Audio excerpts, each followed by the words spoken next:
3 secondes. C'est tout le temps qu'il a fallu pour qu'il s'effondre. Un homme, au milieu d'une église bondée, en pleine élévation le moment le plus sacré de la messe, s'est levé et a hurlé avec toute la force de sa rage accumulée, « Si Dieu existe, qu'il me châtie sur le champ ».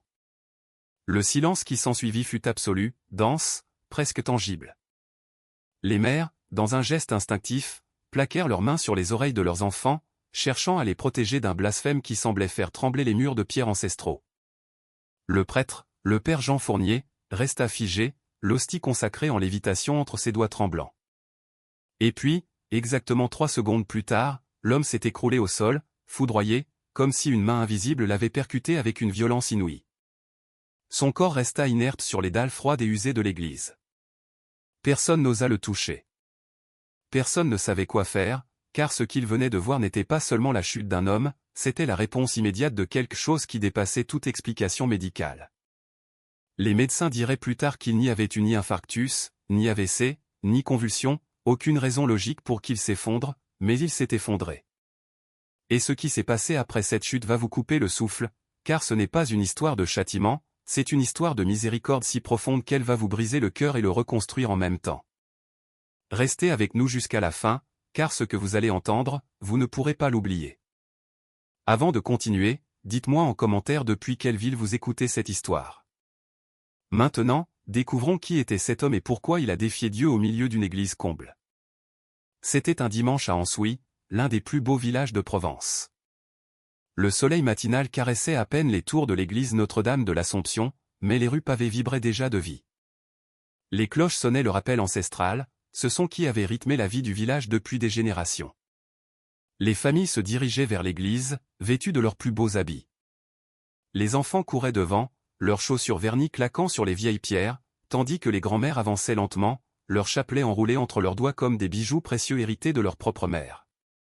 L'odeur d'encens et de cire de bougies s'échappait par les portes ouvertes de l'église, se mêlant au parfum sucré des lavandes et des roses fraîches qui ornaient l'autel.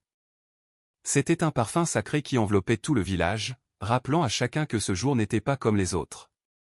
C'était le jour du Seigneur, le jour où la communauté se rassemblait, non seulement pour prier, mais pour se souvenir de qui ils étaient, d'où ils venaient et où ils allaient.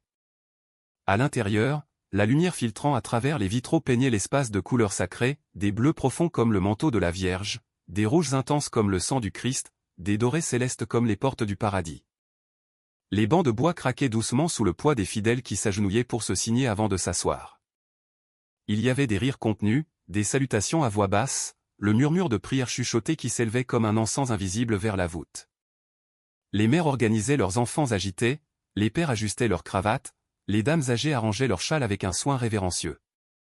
C'était un refuge de paix, un morceau de ciel au milieu du chaos du monde. Tout respirait l'harmonie, la dévotion, la certitude partagée que dans ce lieu, sous ce toit béni, ils étaient protégés, accompagnés, aimés par quelque chose de bien plus grand qu'eux-mêmes. Mais alors, la porte principale s'ouvrit dans un grincement qui déchira l'air comme un couteau, et Stéphane Dubois, 42 ans, entra. Costume sombre impeccable, cravate parfaitement nouée, chaussures italiennes qui brillaient comme des miroirs.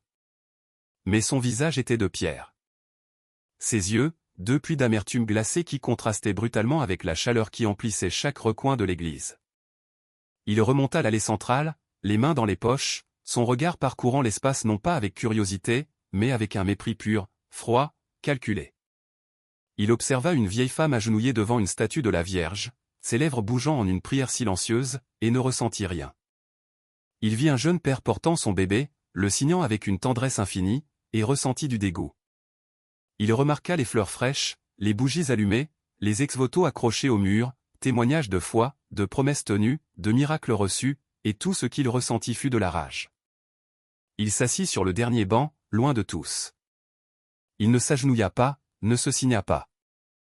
Il s'assit simplement, bras croisés, mâchoire serrée, comme une ombre obscure au milieu de la lumière.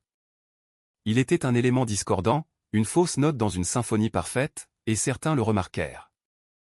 Une femme d'âge moyen le regarda du coin de l'œil et chuchota quelque chose à son mari.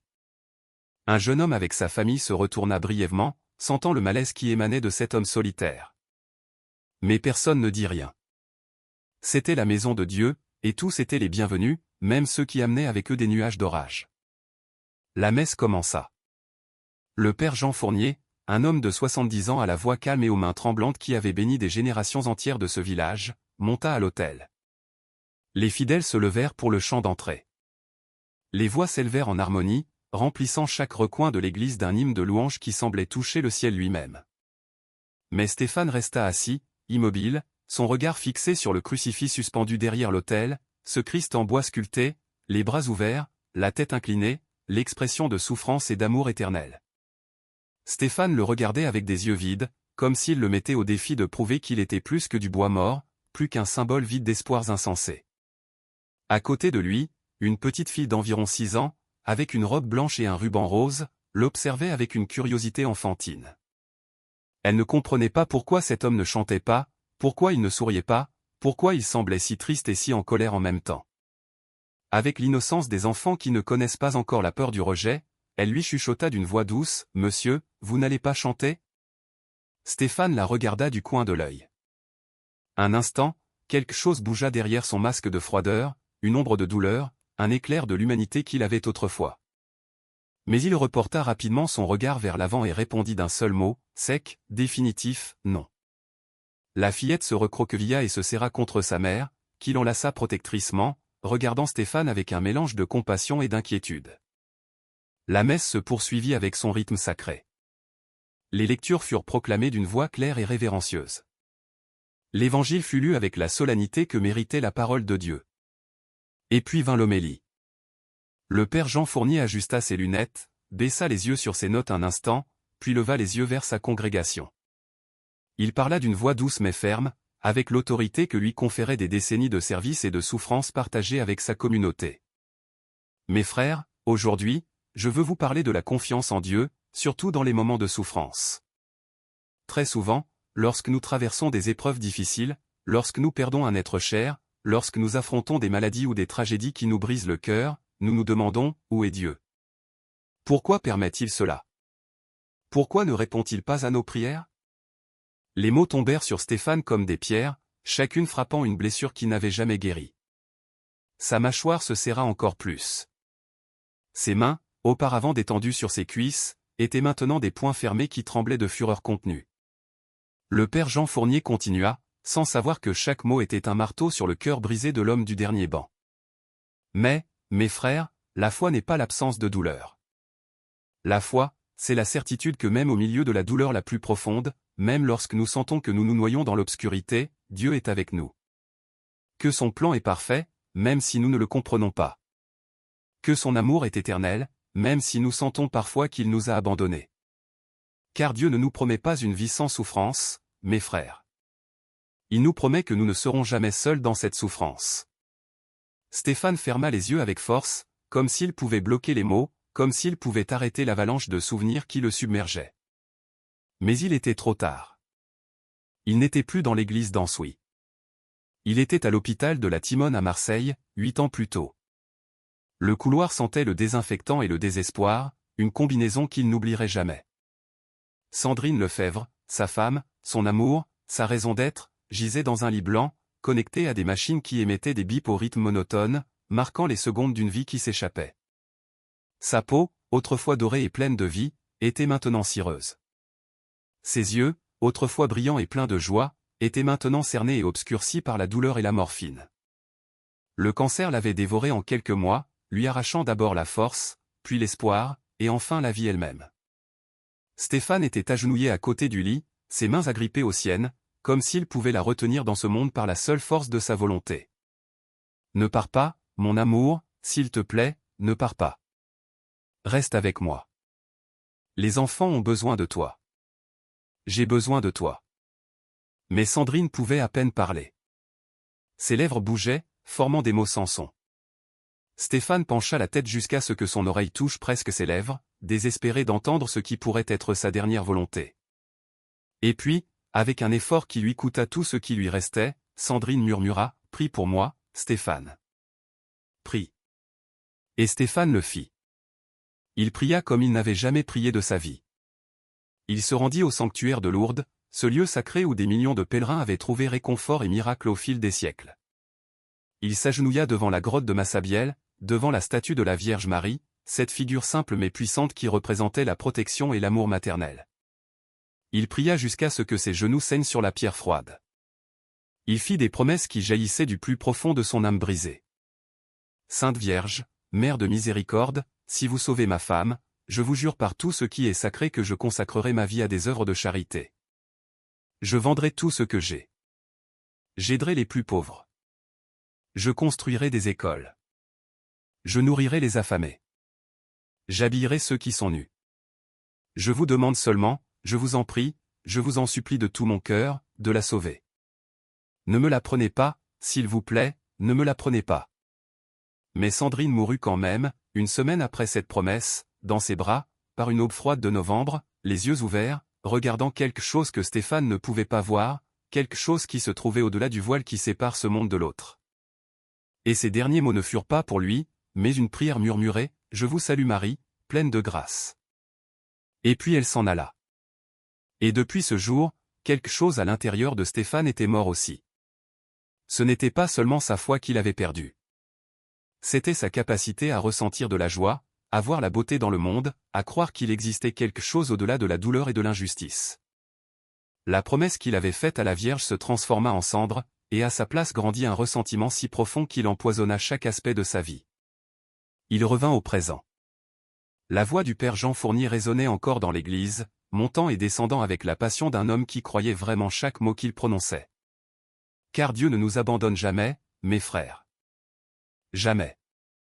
Même lorsque nous ne le sentons pas, même lorsque le sol semble s'effondrer sous nos pieds, que le ciel semble vide et que nos prières semblent rebondir contre des murs de silence.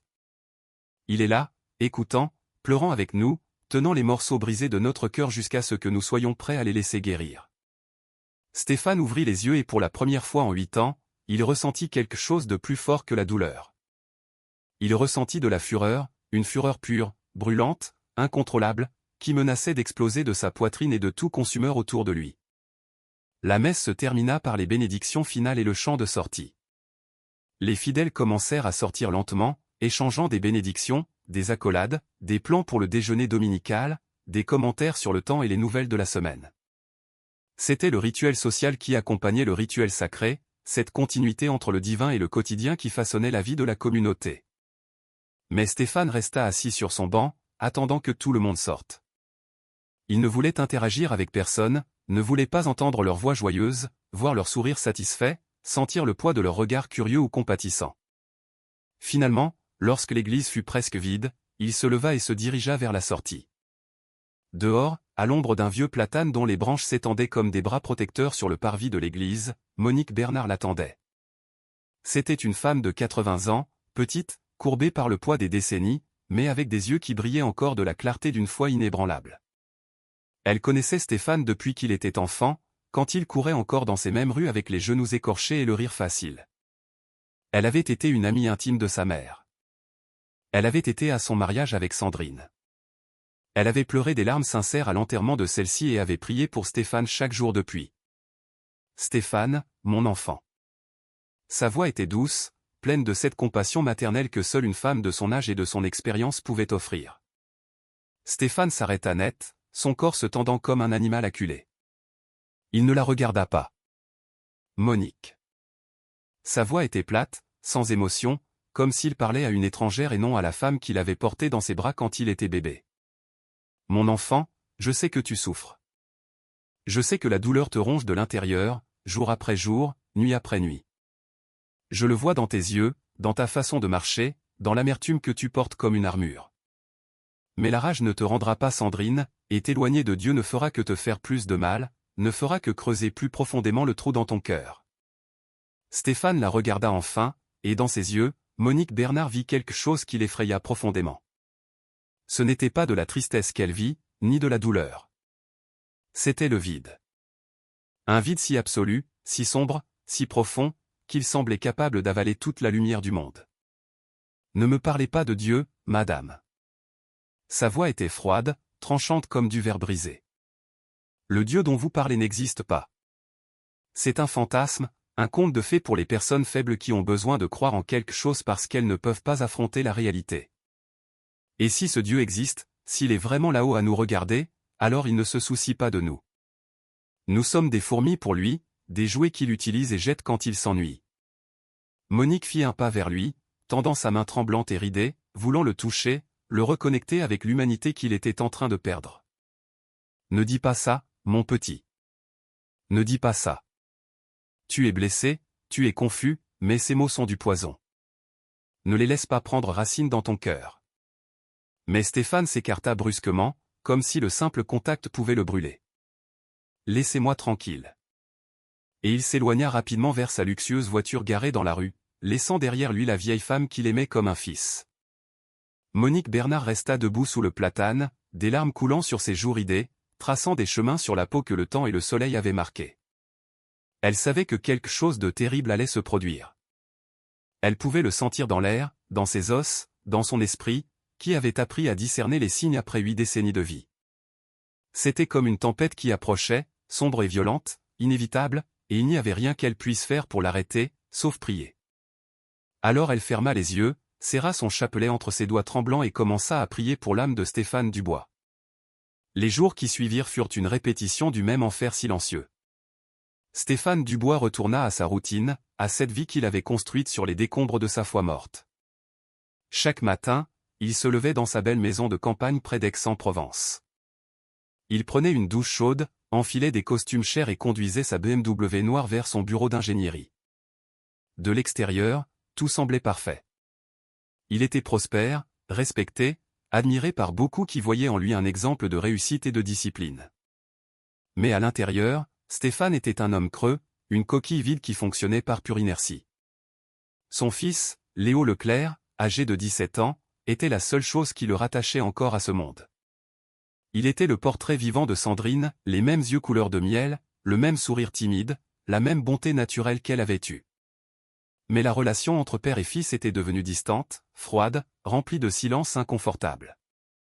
Léo regrettait le père qu'il avait été autrefois, l'homme qui l'emmenait jouer au football le dimanche, qui lui apprenait à résoudre des équations avec une patience infinie, qui le serrait dans ses bras sans crainte de montrer son affection.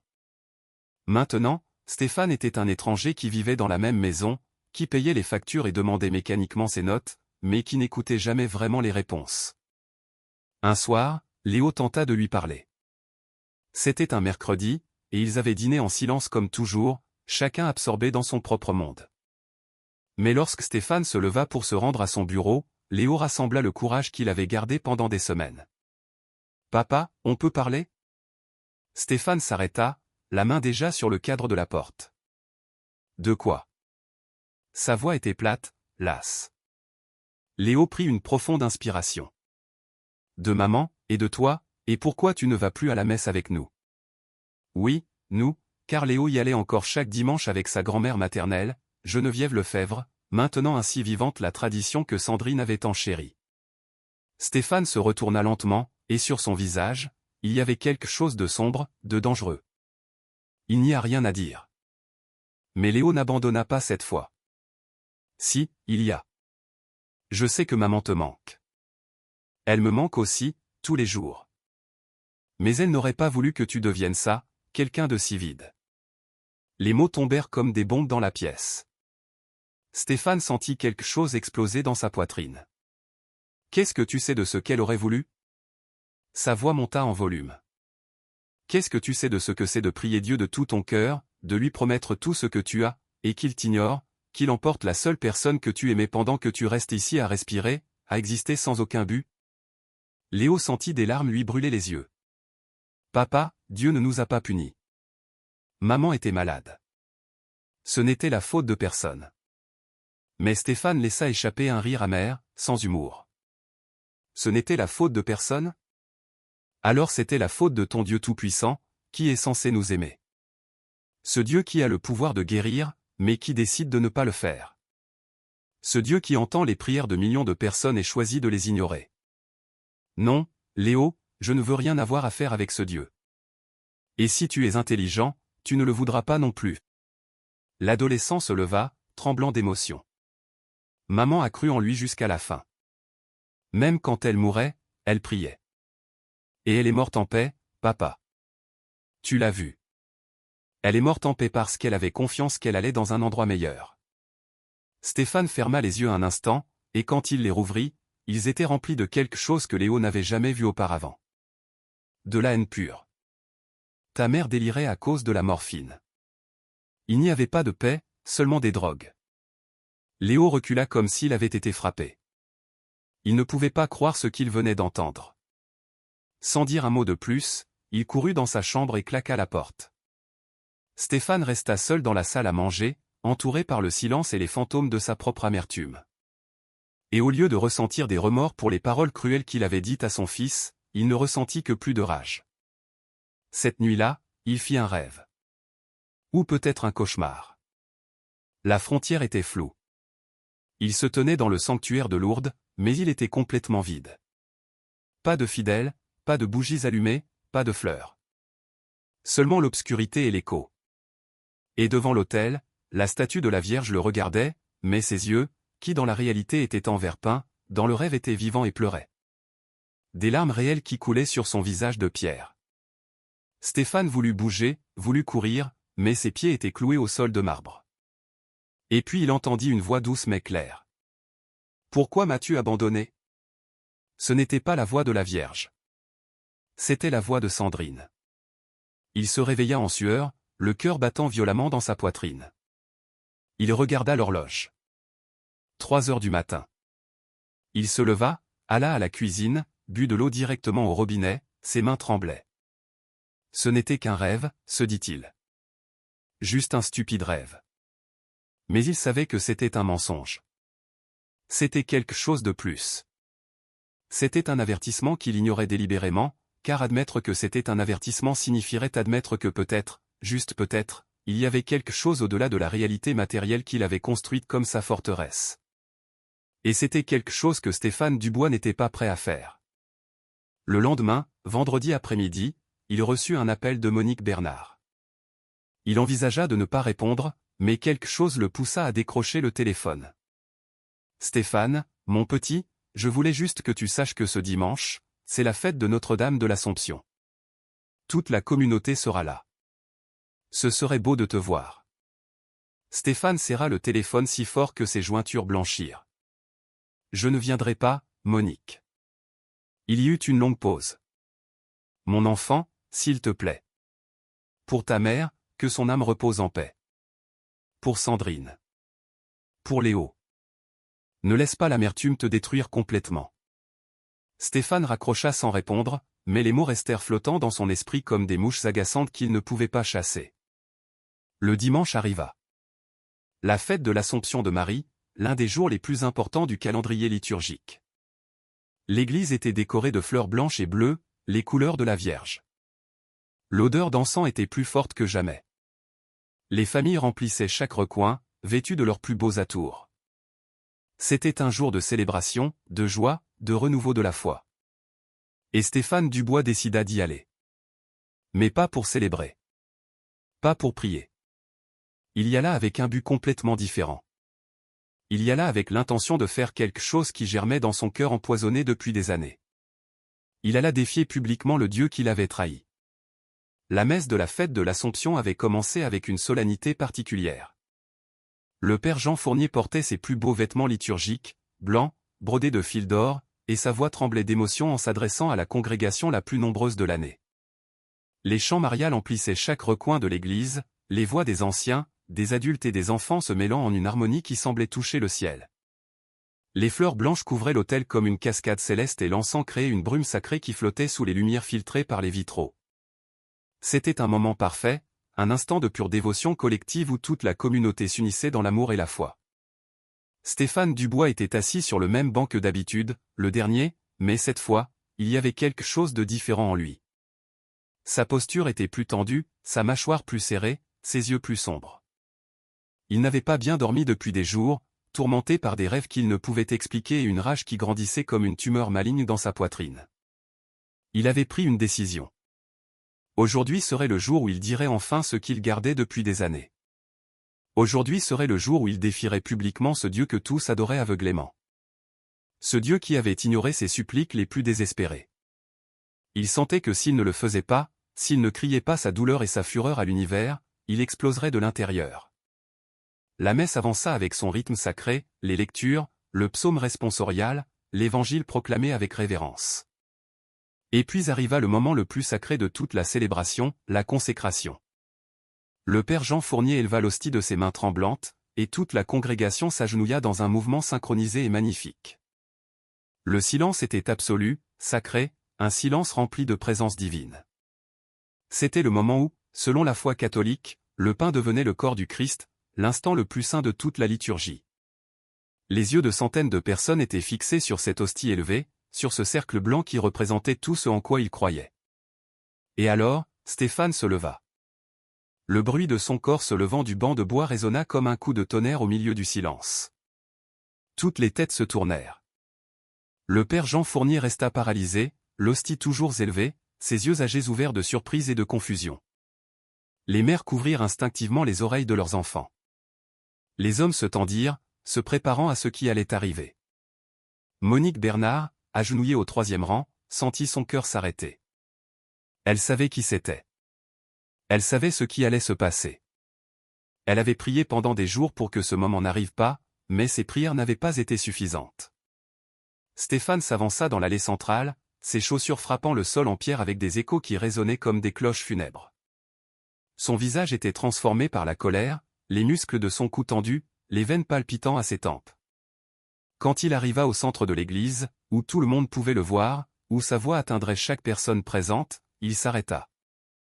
Il regarda vers l'autel, vers le Christ crucifié, vers la statue de la Vierge Marie qui souriait avec une douceur maternelle depuis sa niche. Et puis il ouvrit la bouche et cria d'une voix qui semblait sortir des profondeurs de son âme brisée, « Si Dieu existe, s'il est vraiment là-haut à écouter, qu'il me châtie sur le champ.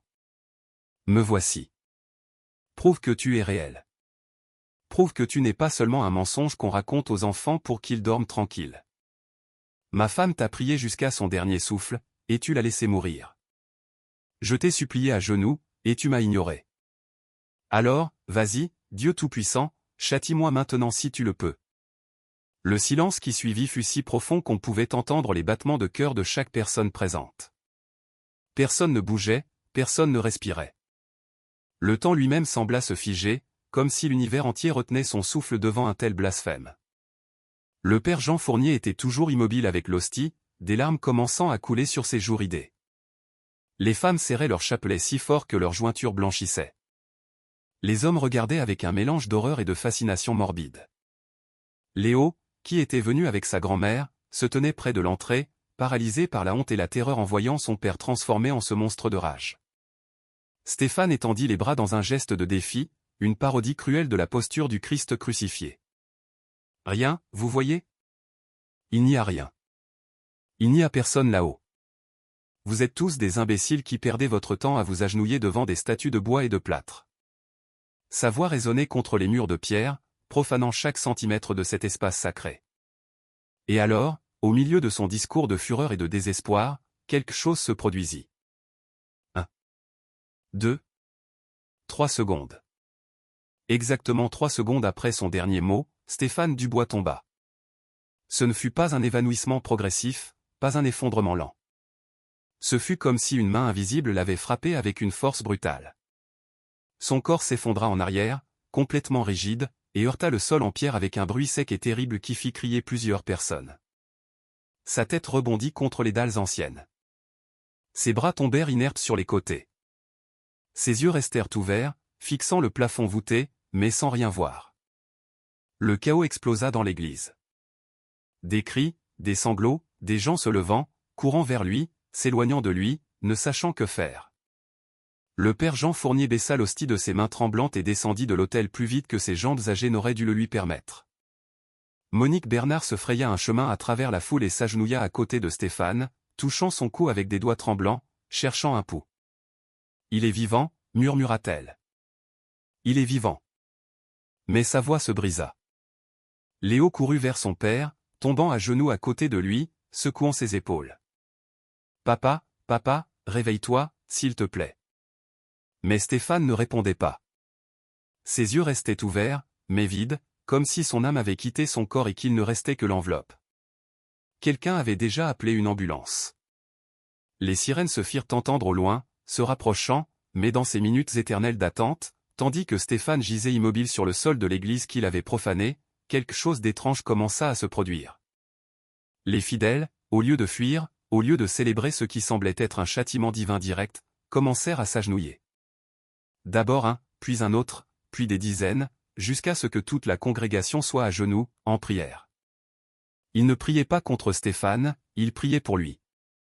Leur voix s'élevait en un murmure collectif de « Je vous salue Marie » et de « Notre Père », demandant miséricorde, demandant guérison, demandant pardon pour l'homme qui les avait offensés, eux et leur foi.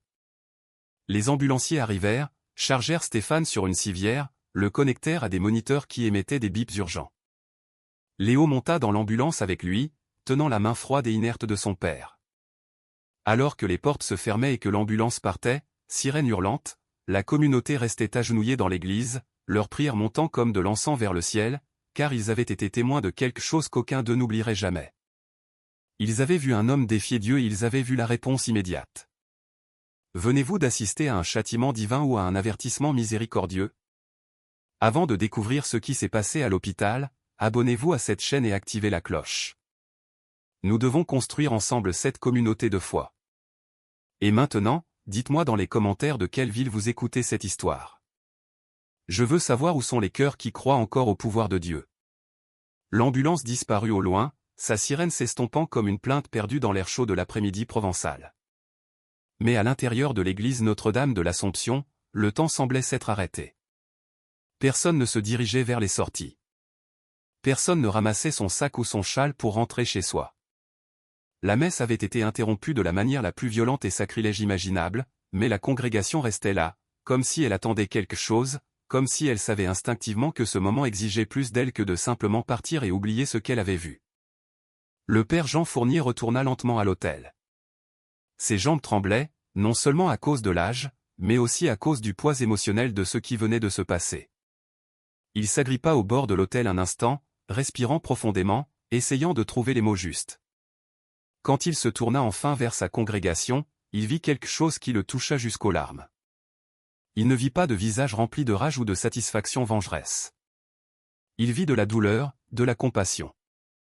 Il vit des larmes couler sur les joues d'hommes rudes qui travaillaient de leurs mains, de femmes fortes qui avaient élevé des familles entières, de personnes âgées qui avaient assez vécu pour comprendre que la souffrance humaine ne connaît ni frontières ni exceptions. « Mes frères » commença-t-il d'une voix brisée, « mes frères, ce que nous venons de voir. Je ne le comprends pas entièrement. Je ne sais pas si c'était un châtiment, un avertissement ou simplement une tragédie médicale au timing terrible. Mais ce que je sais, c'est ceci, cet homme, Stéphane Dubois, souffre d'une manière qu'aucun de nous ne peut pleinement comprendre. Il a perdu sa femme, il a perdu sa foi, et maintenant peut-être qu'il perd sa vie. Et notre réponse ne peut pas être le jugement. Notre réponse doit être la même que celle que le Christ nous a enseignée, l'amour, la compassion, la prière. Les mots tombèrent sur la congrégation comme un baume guérisseur. Une femme d'âge moyen qui sanglotait en silence se leva et se dirigea vers l'autel. Elle s'agenouilla là où Stéphane était tombé quelques minutes plus tôt et posa sa main sur les pierres froides, comme si elle pouvait encore sentir sa présence. Elle commença à prier à voix basse, mais assez fort pour que d'autres l'entendent. Sainte Vierge, Mère de miséricorde, intercédez pour Stéphane. Il est perdu, il est blessé, il est aveuglé par la douleur. Ne permettez pas que son âme se perde. Montrez-lui votre amour maternel. Guérissez-le. Un par un, d'autres commencèrent à se joindre à elle. Hommes, femmes, enfants, tous s'approchaient de l'endroit où Stéphane était tombé et y laissaient quelque chose. Certains laissaient des fleurs qu'ils avaient apportées pour décorer leur propre maison. D'autres laissaient des images pieuses qu'ils portaient dans leur portefeuille. Une vieille femme laissa son chapelet le plus précieux, celui qu'elle avait hérité de sa mère. Un petit garçon laissa un dessin qu'il avait fait au catéchisme, une image simple de Jésus les bras ouverts. C'était un autel spontané de compassion, un témoignage silencieux que la communauté n'avait pas répondu avec haine, mais avec amour. Monique Bernard restait assise sur son banc, ses joues sillonnées de larmes qu'elle n'essayait pas de cacher. Elle avait connu Stéphane depuis qu'il était un enfant espiègle aux genoux écorchés. Elle l'avait vu grandir, tomber amoureux, se marier, devenir père, et elle l'avait vu se briser à la mort de Sandrine. Pendant des années, elle avait prié pour lui, avait tenté de l'atteindre, mais il avait construit des murs si hauts et si épais que ses paroles rebondissaient sans pénétrer. Et maintenant, ceci.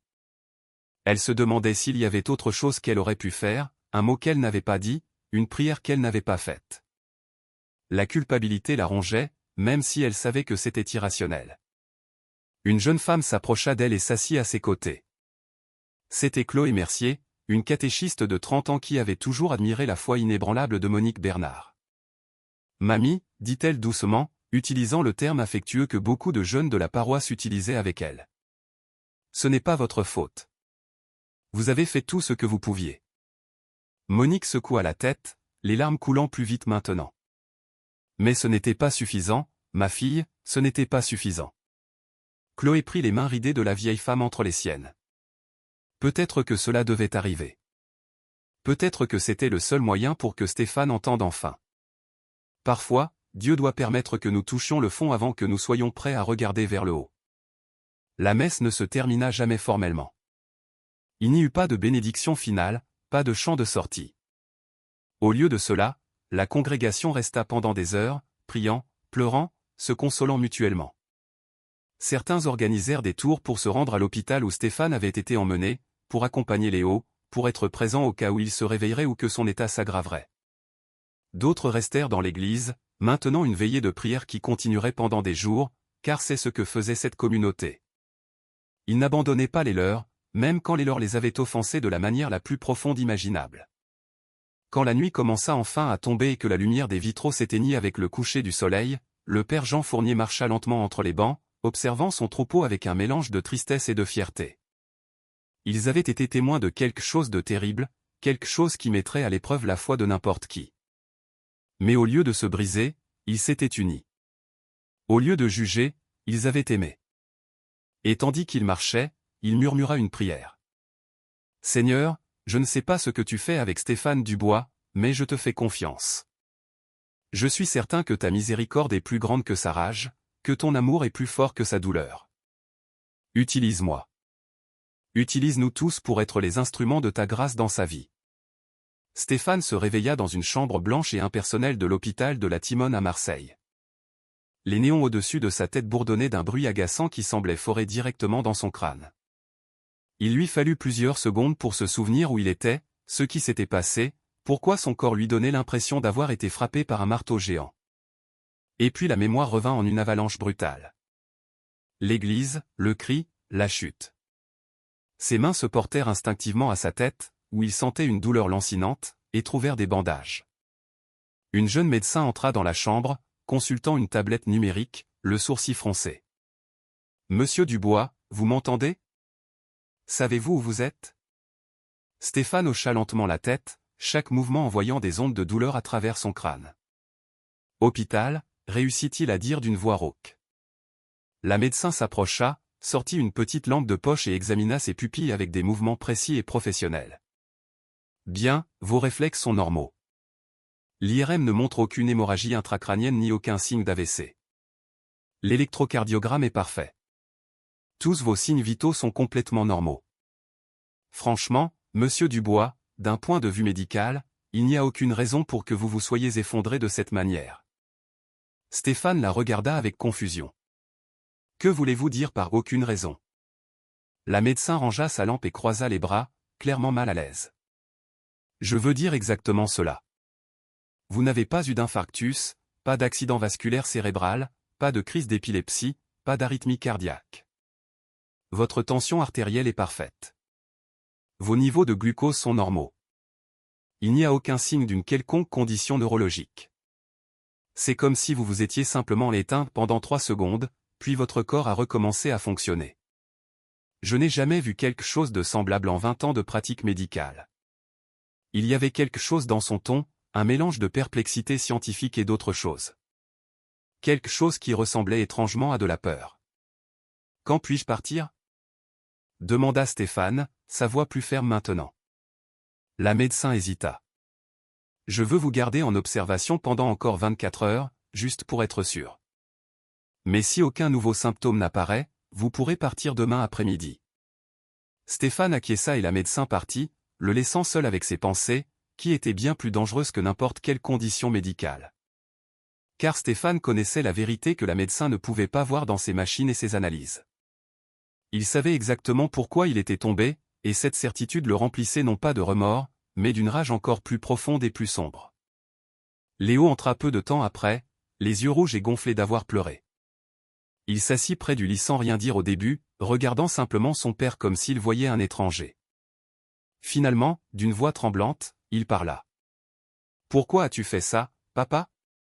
Pourquoi fallait-il que tu le fasses en public, devant tous ces gens, le jour le plus sacré de l'année ?» Stéphane ne le regarda pas.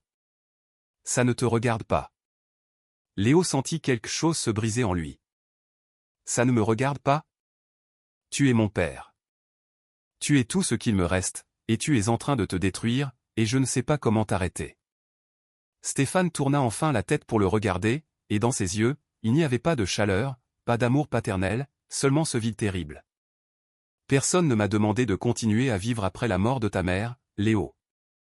Je suis ici pour toi, uniquement pour toi. Mais ne me demande pas de prétendre que la vie a un sens, ou que Dieu existe, ou qu'il y a une raison à tout cela. » Les mots tombèrent comme des pierres sur le cœur de l'adolescent. Il se leva brusquement, les larmes coulant librement maintenant. « Maman serait si déçue de toi. Si déçue de ce que tu es devenu. » Et il sortit de la chambre sans se retourner. Stéphane sortit de l'hôpital le lendemain, comme la médecin l'avait promis. Il retourna à sa maison vide, cette magnifique demeure qui avait autrefois été remplie de rire et de vie, et qui était maintenant simplement un mausolée de souvenirs morts. Léo était resté chez sa grand-mère maternelle. Il ne voulait pas être sous le même toit que son père, du moins pas pour l'instant. Stéphane était donc complètement seul, et dans cette solitude, quelque chose commença à changer, bien qu'il ne le reconnût pas avant longtemps. Les rues de son quartier chic semblaient différentes maintenant. Les voisins, qui le saluaient autrefois avec respect, détournaient maintenant le regard. Certains l'avaient vu dans des vidéos devenues virales, des enregistrements tremblants de son effondrement dans l'église qui circulaient maintenant sur WhatsApp et les réseaux sociaux avec des titres sensationnalistes, un homme défie Dieu et tombe foudroyé en 3 secondes. La honte publique était quelque chose que Stéphane n'avait jamais connu, et il découvrit que cela faisait plus mal qu'il ne l'avait imaginé. Son téléphone sonnait constamment, des appels de numéros inconnus, des journalistes voulant des interviews, des pasteurs évangéliques voulant le sauver, des curieux morbides voulant des détails. Il cessa de répondre. Son bureau d'ingénierie l'appela, inquiet de son absence. Il leur dit qu'il était malade et qu'il avait besoin de temps. En réalité, il ne pouvait tout simplement pas affronter le monde extérieur. Il resta enfermé dans sa maison pendant des jours, sans se raser, mangeant peu, dormant moins, tourmenté par des pensées qui tournaient en cercle vicieux sans fin. Et dans le silence de ces nuits interminables, il commença à entendre quelque chose. Ce n'était pas une voix audible, rien qu'il ne puisse enregistrer ou prouver. C'était plutôt comme un murmure au bord de sa conscience. Une question qu'il ne pouvait ignorer, peu importe ses efforts. Et si tu avais tort ? Et s'il y avait vraiment quelque chose de plus ? Stéphane noyait cette voix dans l'alcool, dans le travail obsessionnel, dans tout ce qu'il pouvait trouver, mais elle revenait toujours, surtout dans les heures sombres avant l'aube, lorsque les défenses de son esprit étaient plus faibles. 4 jours après sa sortie de l'hôpital, Stéphane était assis dans son bureau à domicile lorsqu'il reçut l'appel qui allait tout changer. C'était un numéro inconnu, mais quelque chose le poussa à répondre. La voix à l'autre bout du fil était urgente, pleine d'une panique maîtrisée. « Monsieur Dubois, je suis la docteure Valérie Martin de l'hôpital de la Timone. Votre fils Léo vient d'être admis aux urgences. Il y a eu un accident. Vous devez venir immédiatement. » Le monde de Stéphane s'arrêta. Son cœur cessa de battre pendant une seconde entière. Quoi ? Quel genre d'accident ? Sa voix sortit comme un murmure étranglé. Accident de moto. Il est vivant, monsieur Dubois, mais son état est critique.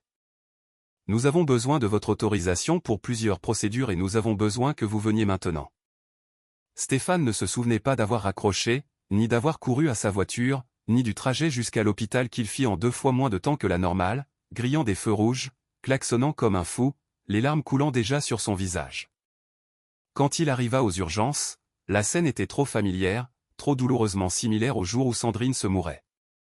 La même odeur de désinfectant, les mêmes couloirs blancs interminables, le même son de machines qui bipent et de voix médicales parlant dans un jargon qu'il ne comprenait pas entièrement.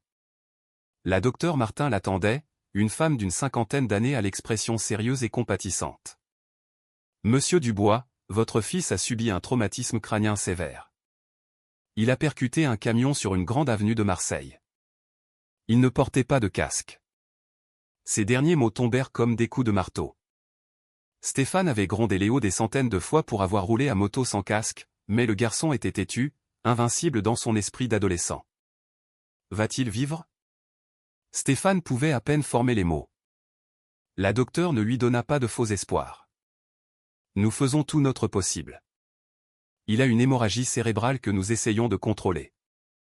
Les prochaines 24 heures sont critiques.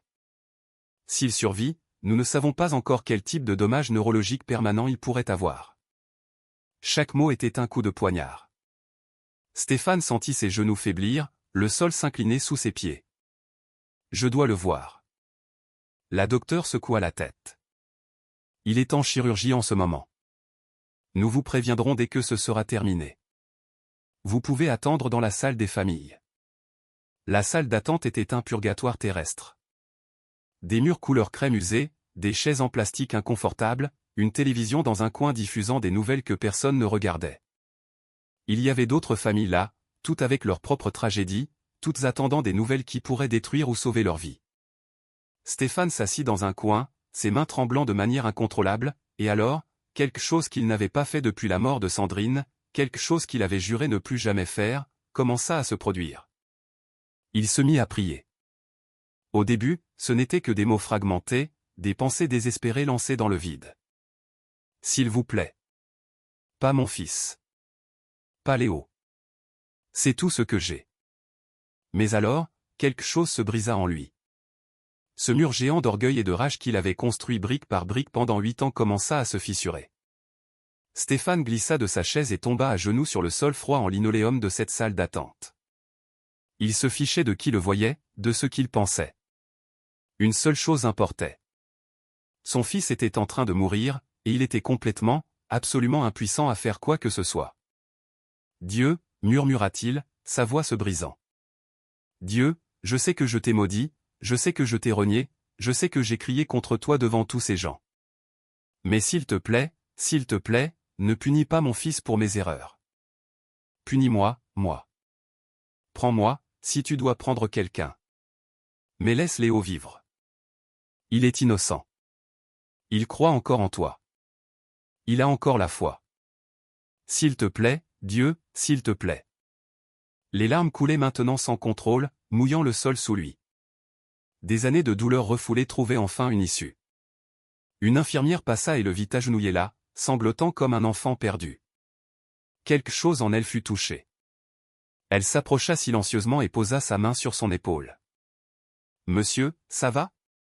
Je peux vous apporter quelque chose ?» Stéphane leva les yeux, son visage complètement ravagé par les pleurs, et ce qu'il dit la surprit. « Pourriez-vous m'apporter un chapelet, s'il vous plaît ?» L'infirmière hocha la tête, comprenant immédiatement. Elle disparut et revint 5 minutes plus tard avec un simple chapelet de perles bleues. « Tenez. Et je prierai aussi pour votre fils.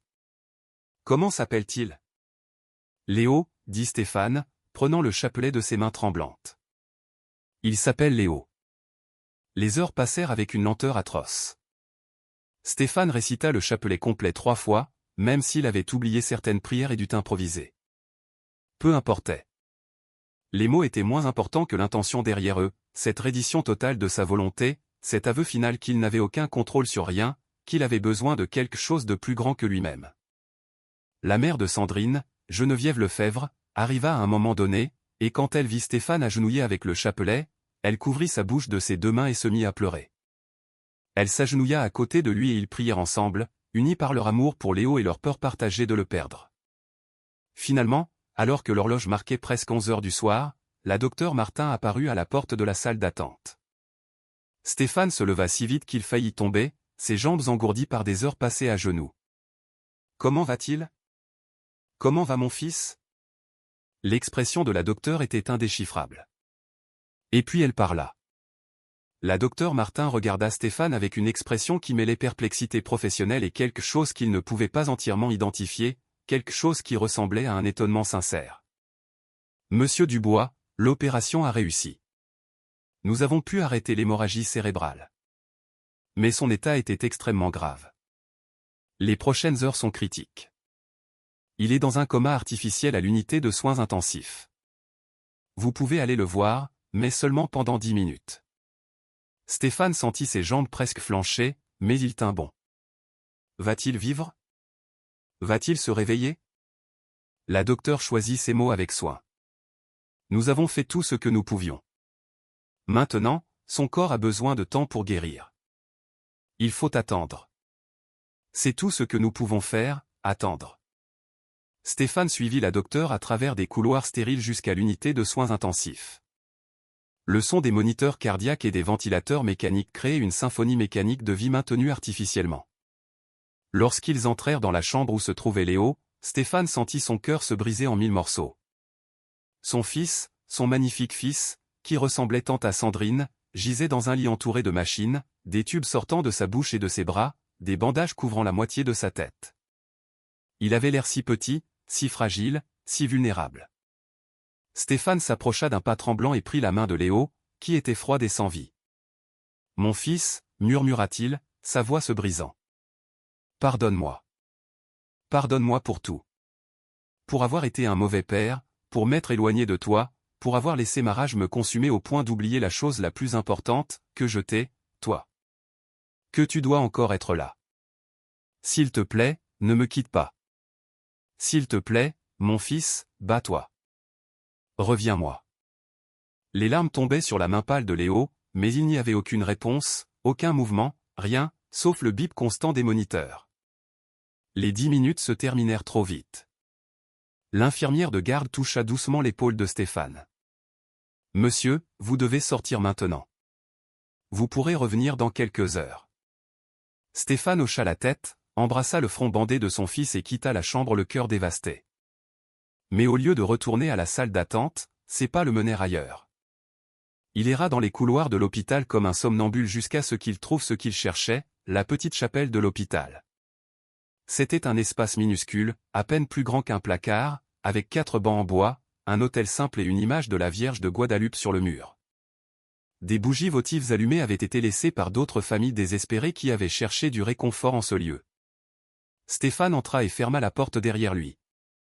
Il s'agenouilla sur le sol froid devant cette image de la Vierge qui le regardait avec des yeux compatissants peints. Et là, dans la solitude de cette chapelle, complètement brisé, complètement soumis, Stéphane pria vraiment pour la première fois en 8 ans.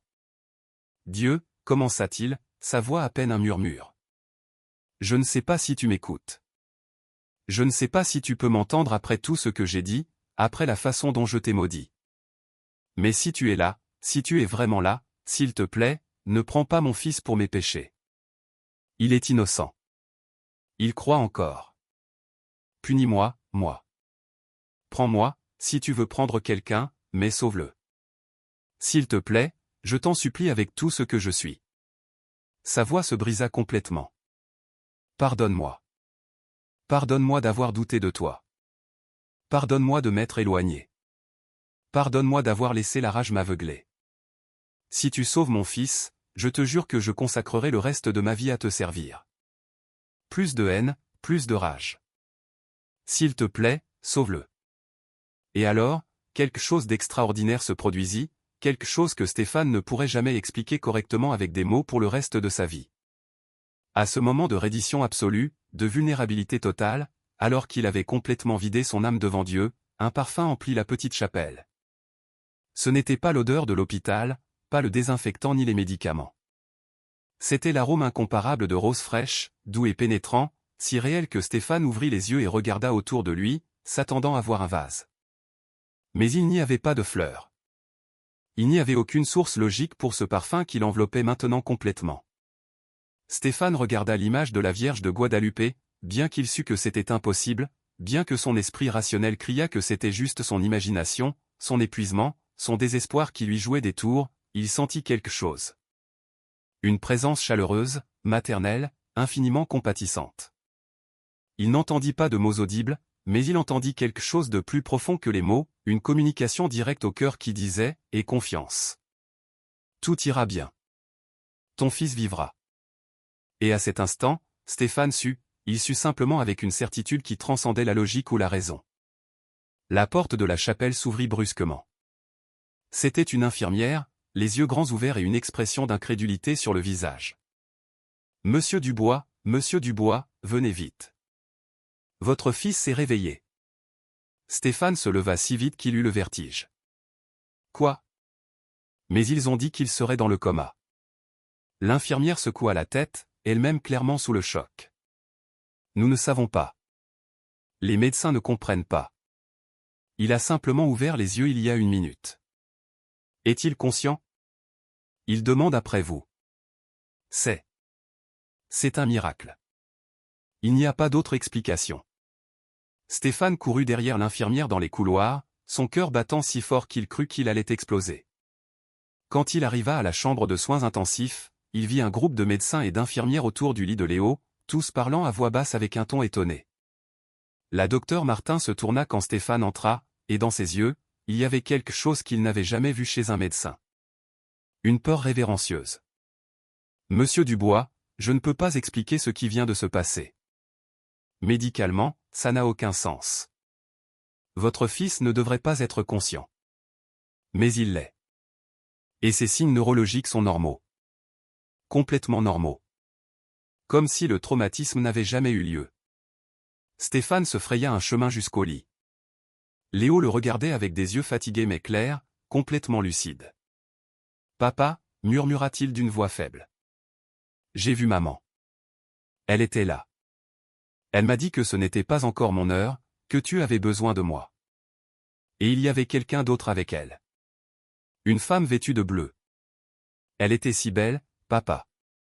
Et elle sentait les roses. » Stéphane s'effondra à côté du lit, pleurant de manière incontrôlable, tenant la main de son fils, qui serrait maintenant la sienne avec force.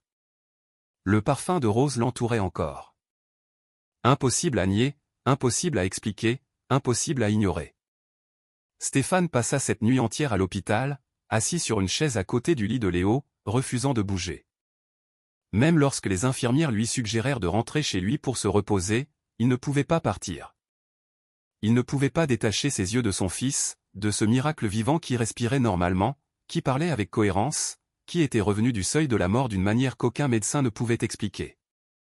Chaque fois que Léo s'endormait à cause des analgésiques, Stéphane paniquait jusqu'à ce qu'il le voie respirer à nouveau, jusqu'à ce qu'il confirme qu'il était toujours là, que ce n'était pas un rêve cruel. L'aube amena avec elle un silence profond dans l'hôpital. Les couloirs étaient vides, la plupart des lumières éteintes, seulement le bourdonnement constant des machines et les pas occasionnels des infirmières faisant leur ronde. Stéphane observait son fils dormir paisiblement sous la faible lueur des moniteurs. Léo ressemblait tellement à Sandrine à ce moment-là, avec cette paix sur son visage qu'elle avait toujours eue, même dans les moments les plus difficiles. Et pour la première fois depuis sa mort, Stéphane ne ressentit pas de douleur en pensant à elle. Il ressentit de la gratitude. Gratitude parce qu'elle lui avait donné Léo, parce que ce morceau d'elle était toujours là, vivant, respirant, avec un avenir devant lui. Les larmes se remirent à couler, mais celles-ci étaient différentes. Ce n'étaient pas des larmes de rage ou de désespoir, c'étaient des larmes de libération, d'une digue émotionnelle qui se rompait enfin après avoir contenu un océan pendant trop longtemps. Stéphane pleura pour Sandrine, s'autorisant enfin à ressentir la douleur de sa perte sans le venin de l'amertume. Il pleura pour les 8 années qu'il avait gaspillées dans la haine et le ressentiment. Il pleura pour la relation avec son fils qu'il avait presque détruite. Il pleura pour toutes les prières qu'il n'avait pas dites, pour toutes les messes auxquelles il n'avait pas assisté, pour tous les moments où il avait choisi l'orgueil plutôt que l'humilité. Et tandis qu'il pleurait en silence pour ne pas réveiller Léo, il commença à comprendre quelque chose de profond qu'il avait été incapable de voir pendant toutes ces années. La mort de Sandrine n'avait pas été une punition. Ce n'était pas Dieu qui ignorait ses prières. C'était simplement la douloureuse réalité de vivre dans un monde déchu, dans un corps mortel, où la maladie et la mort font inévitablement partie de l'existence humaine. Dieu ne lui avait pas enlevé Sandrine pour le blesser.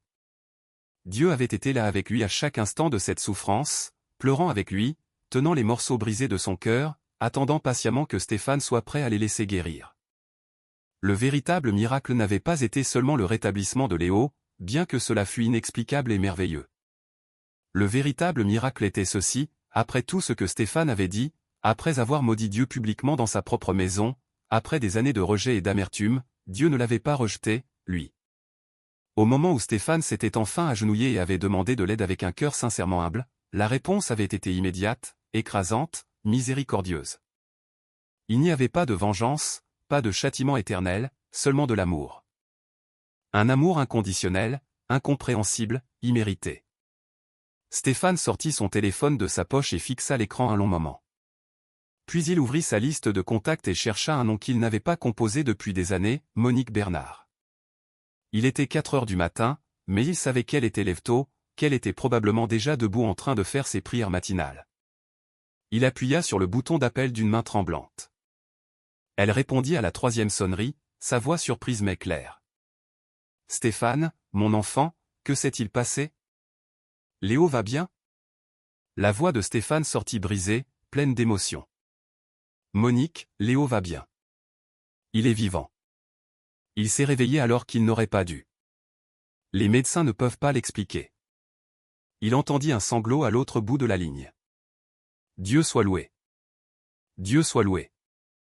Nous avons prié sans cesse depuis que nous avons appris l'accident. » Stéphane prit une profonde inspiration. « Monique, je dois vous dire quelque chose. Vous aviez raison. Vous avez toujours eu raison. Dieu ne m'a pas abandonné. C'est moi qui l'ai abandonné. Et quand j'ai finalement demandé de l'aide, quand j'ai finalement arrêté de me battre et que je me suis rendu, il était là. Il a toujours été là. » La vieille femme pleurait ouvertement maintenant. « Oh, mon enfant, mon enfant. J'ai tant prié pour ce moment, tant. Je savais que Dieu trouverait un moyen de t'atteindre. Pas de la manière que nous attendions, mais il sait toujours ce dont nous avons besoin. » Stéphane essuya ses larmes avec le dos de sa main libre. « Je dois vous demander pardon, Monique. Pour la façon dont je vous ai parlé ce jour-là à l'église. Pour la façon dont je vous ai traité alors que vous essayiez seulement de m'aider.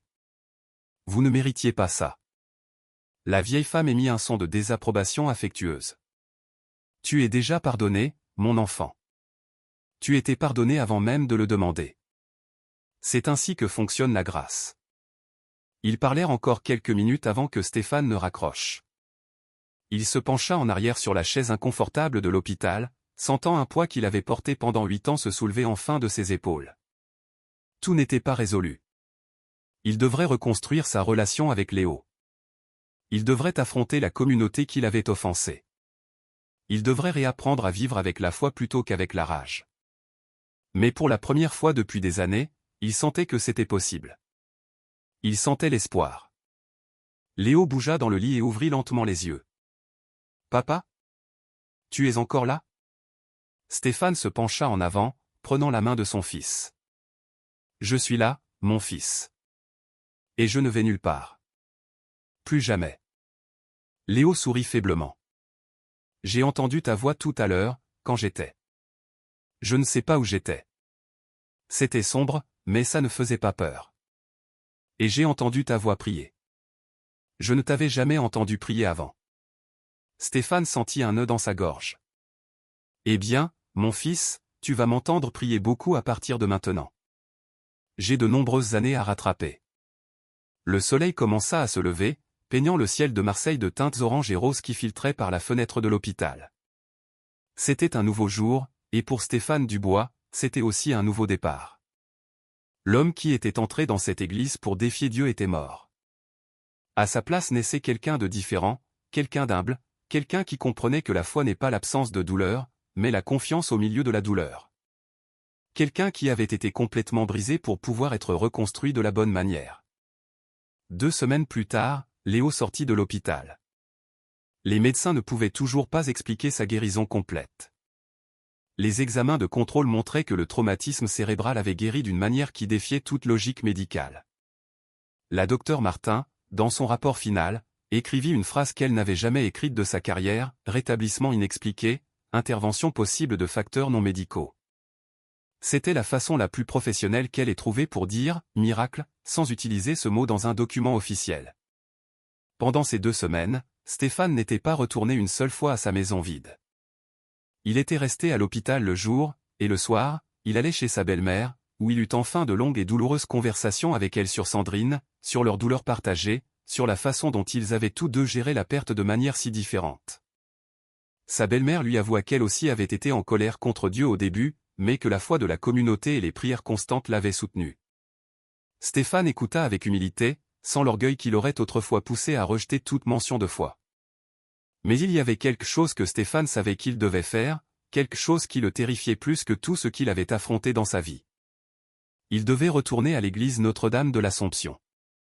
Il devait affronter la communauté qu'il avait offensée de la manière la plus publique et sacrilège possible. Il devait demander pardon à l'endroit même où il avait crié son blasphème. La seule idée lui donnait des sueurs froides, mais il savait que c'était nécessaire. La rédemption privée n'était pas suffisante quand l'offense avait été publique. Le dimanche suivant se leva, clair et chaud, typique de la Provence à cette époque de l'année. Stéphane s'habilla simplement, sans le costume cher d'avant, juste un jean et une chemise blanche. Léo insista pour l'accompagner, bien qu'il ait encore des bandages à la tête et qu'il marchât avec une certaine difficulté. « Papa, je viens avec toi. Tu dois savoir que tu n'es pas seul. » Ces mots donnèrent à Stéphane le courage dont il avait besoin pour monter dans la voiture et conduire vers l'église. Quand ils arrivèrent, la messe avait déjà commencé. Stéphane pouvait entendre les chants depuis le parking. Son cœur battait si fort qu'il pensait que tout le monde pouvait l'entendre. Léo prit sa main, un geste qu'il n'avait pas fait depuis qu'il était petit garçon, et ensemble, ils se dirigèrent vers l'entrée. Quand ils ouvrirent la porte, le grincement familier fit se retourner plusieurs têtes, et puis, comme une vague, le murmure se répandit dans toute l'église. « C'est lui. C'est Stéphane Dubois. Il est revenu. » Stéphane n'alla pas au dernier banc. Cette fois, d'un pas lent et tremblant, il remonta l'allée centrale tandis que toute la congrégation le regardait dans un silence absolu. Le père Jean Fournier, qui donnait l'homélie, s'arrêta au milieu d'une phrase, les yeux grands ouverts. Stéphane marcha jusqu'à l'endroit exact où il était tombé, cet endroit qui avait maintenant des fleurs fraîches et des bougies allumées, transformé en un autel de prière spontanée. Et là, devant toute la communauté, Stéphane Dubois tomba à genoux. Le silence dans l'église était si profond qu'on pouvait entendre le vol d'une mouche. Stéphane prit une grande inspiration, luttant contre les larmes qui menaçaient déjà de couler, et parla d'une voix tremblante mais claire, « Mes frères, je suis venu ici il y a 2 semaines et j'ai commis le péché le plus grave qu'on puisse commettre dans la maison de Dieu. J'ai défié le Seigneur, je l'ai maudit, je vous ai offensé, vous, j'ai offensé ce lieu sacré, j'ai offensé tout ce qui est saint et bon. Et je n'ai aucune excuse. Ma douleur ne justifie pas ce que j'ai fait. Ma perte ne justifie pas mon blasphème. » Il fit une pause, luttant pour garder son sang-froid. « Mais je veux que vous sachiez ce qui s'est passé après. Mon fils Léo a eu un terrible accident. Les médecins ont dit qu'il mourrait probablement, et s'il ne mourait pas, il resterait avec des lésions cérébrales permanentes. Et à ce moment de désespoir absolu, quand il ne me restait plus rien de mon orgueil, quand j'étais complètement brisé, j'ai fait quelque chose que j'avais juré ne plus jamais faire. J'ai prié. J'ai demandé à Dieu de pardonner mon arrogance, de sauver mon fils innocent au lieu de me punir comme je le méritais. Les larmes coulaient librement maintenant. Et Dieu, dans son infinie miséricorde, a répondu.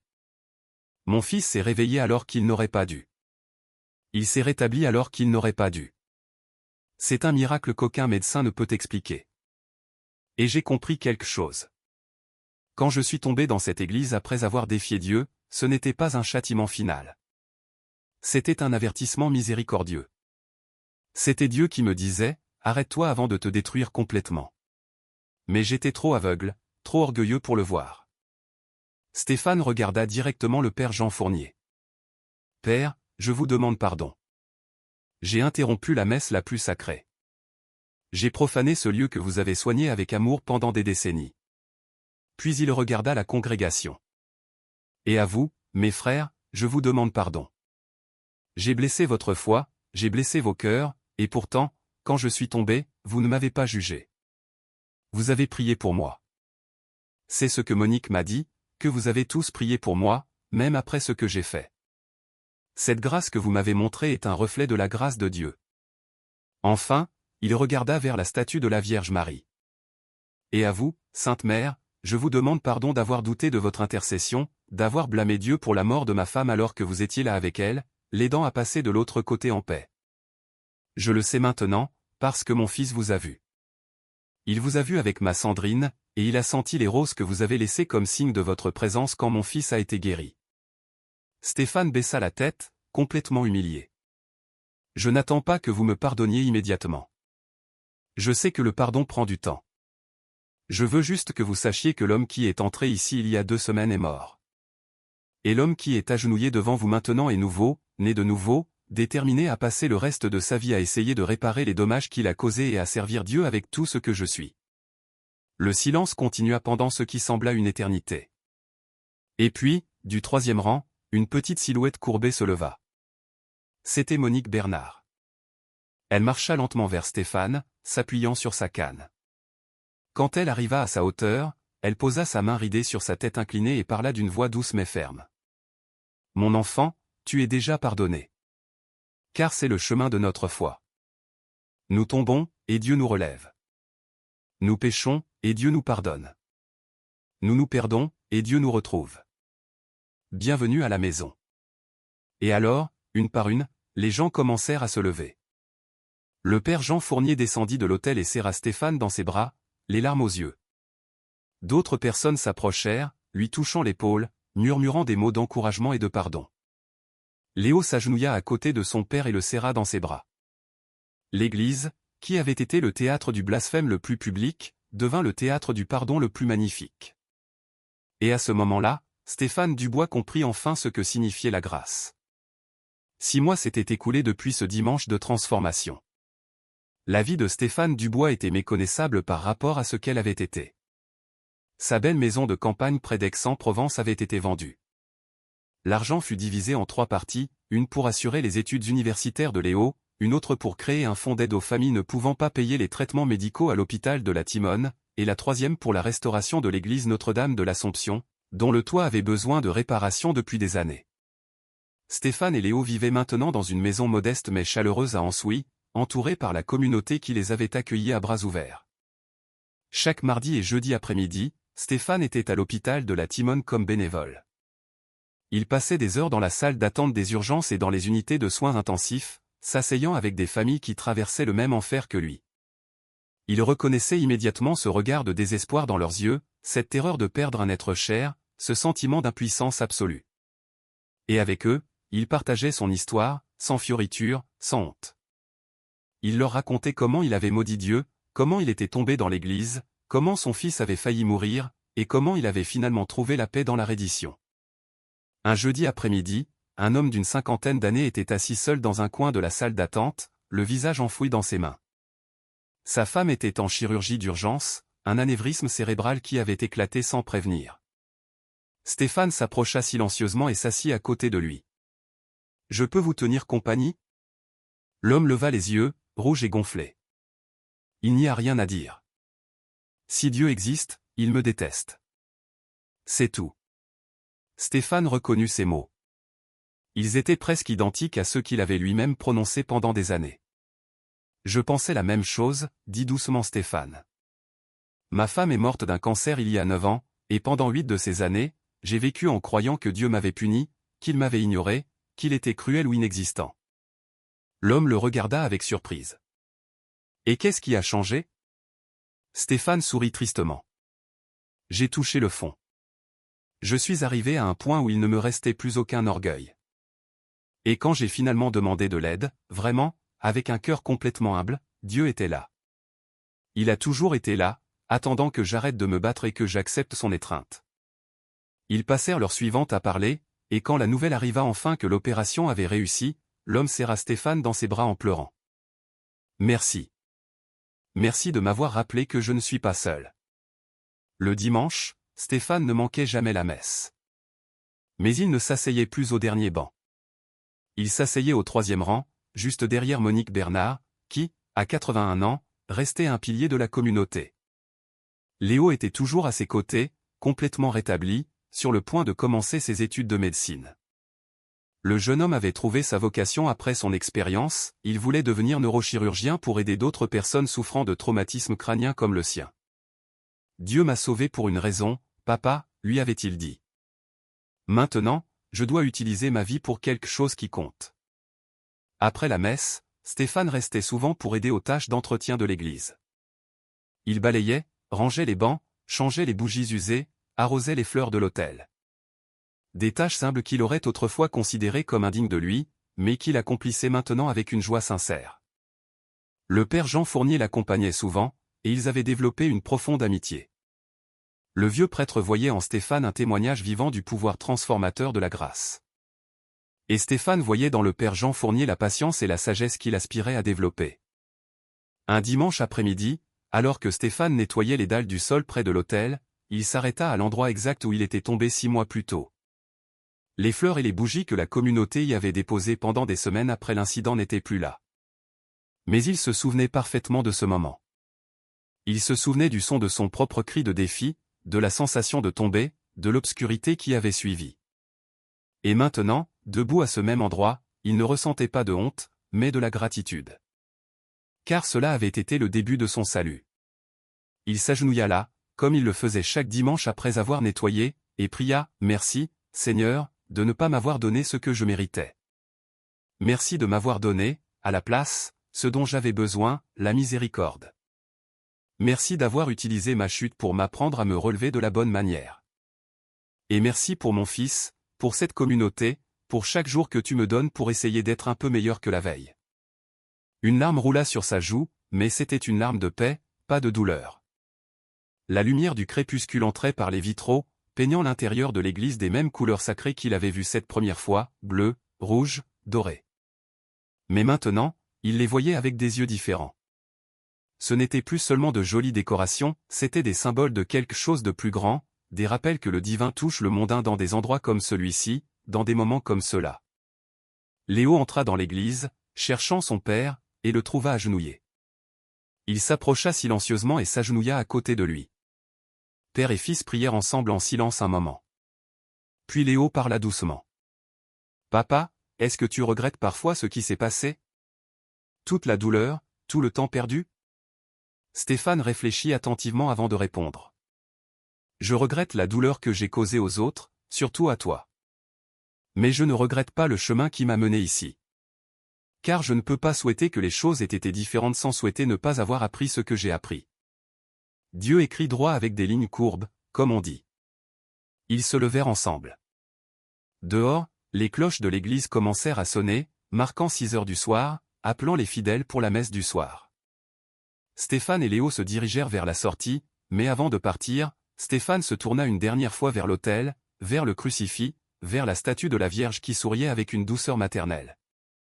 Il fit le signe de croix, un geste qu'il faisait maintenant sans y penser, aussi naturel que de respirer. Alors qu'ils marchaient dans les rues pavées d'Ansouis vers leur maison, Stéphane ressentit quelque chose qu'il n'avait pas ressenti depuis près d'une décennie. Une paix complète. Non pas l'absence de problèmes, car il y avait encore des défis, des factures à payer, les soucis normaux de la vie. Mais c'était une paix qui transcendait les circonstances, une certitude profonde que, quoi qu'il arrive, il n'était pas seul. Il n'avait jamais été seul, même dans ses moments les plus sombres. Dieu avait été là, attendant patiemment, les bras ouverts, prêt à le recevoir au moment où il se rendrait enfin. L'homme qui avait crié « Si Dieu existe, qu'il me châtie » n'existait plus. À sa place marchait un homme humble, transformé, racheté. Un homme dont la vie entière était devenue un témoignage vivant qu'il n'est jamais trop tard pour rentrer à la maison, qu'aucun péché n'est trop grand pour la miséricorde de Dieu, que la grâce n'est pas quelque chose que nous gagnons, mais quelque chose que nous recevons lorsque nous cessons enfin de nous battre et que nous ouvrons nos mains vides. Le châtiment que Stéphane avait demandé n'a pas été la fin de son histoire, il a été le début de son salut. Cette histoire est réelle. Les miracles continuent de se produire. Si quelque chose dans votre cœur a été touché en écoutant ce témoignage, si vous reconnaissez votre propre colère ou votre propre douleur dans l'histoire de Stéphane, je veux que vous sachiez ceci, il n'est pas trop tard. Il n'est jamais trop tard pour revenir. Partagez cette histoire avec quelqu'un qui a besoin de l'entendre. Abonnez-vous à cette chaîne pour plus de témoignages qui renforcent la foi et dites-moi dans les commentaires de quelle ville vous nous écoutez. Construisons ensemble une communauté de cœur qui croit au pouvoir transformateur de la grâce.